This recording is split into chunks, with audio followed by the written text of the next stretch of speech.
everyone, it's Deb here from Deb's Greenhouse, and we're going to do today's top 5 plants. So I am going to do a bunch of vines and fillers today. So the first one we have is called Fanci Fillers Artemesia Sea Salt, and it looks a lot like a Dusty Miller. It's got that same powdery, silvery color.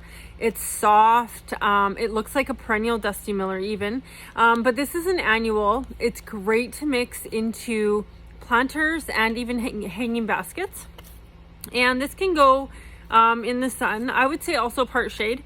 For size, it's going to grow 25 to 35 centimeters, so let's say at least a foot by a foot. And really great, just soft silvery. I know that we tried some of these in our bridal shower baskets. We tried 2 different types. I'm just looking at them off to the side here, but we tried 2 different types of silvery foliage in the bridal shower baskets, and this is one of them. So grow it in the sun or part shade. Beautiful filler. It gives that really soft look to your pots. So that's the first one. Okay, the next item we have is another vine that loves actually the sun.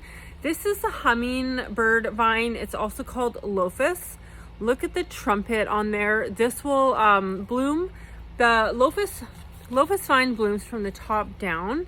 So you don't want to pinch this vine because then you're going to pinch off potential blooms. But that is such a beautiful bloom. Hummingbirds love feeding off of flowers of this shape, this trumpet shape, and this is in our hummingbird basket.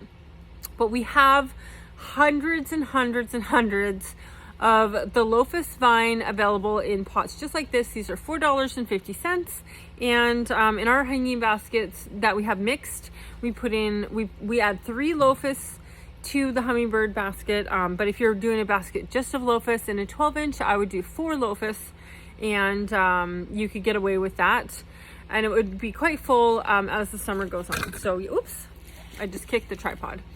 So that is the second vine. It's very, very wonderful vine. I would say like part to full sun. Those vines need a lot of light. Okay, so the next vine we have, this is more of a shade vine, shade to part sun. So I find that it does better if it's not in the hot afternoon sun. Although we have grown it in the sun before, it seems to be just a little bit perkier if it is in some more shade. This is called Muehlenbeckia. It's also called creeping wire vine. This is the large leaf. We've already sold out of the small leafed one, and we have lots of these though. Really great vine. We add this to our specialty shade mix, and this gets really full. You can also grow this as a house plant. So I have a hanging basket of these, just of this. I think there's about 4 or 5 of these in that hanging basket I've had for years. A great plant. So that's Muehlenbeckia. The next, oops, my vines are getting tangled. The next vine that we have is a golden child English ivy. We do have a solid green English ivy as well, and I think we actually have 2 types that are solid green, but they kind of look similar. It's hard to keep them straight all the time. This will do better for you in shade to part sun. So again, keep it out of the hot afternoon sun, somewhere the east side or the north side. Even as a house plant, these do fantastic. And yeah, just really great. We add these to our begonia baskets.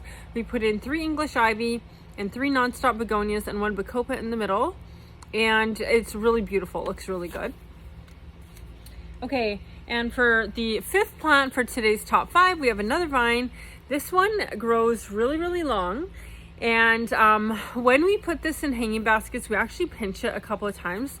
And so you could pinch it like here at the end. You would cut it back so you don't just have the stick hanging out, but you could actually pinch it up a lot higher, and it will bush out a lot for you. We do that about twice during the season before the baskets sell.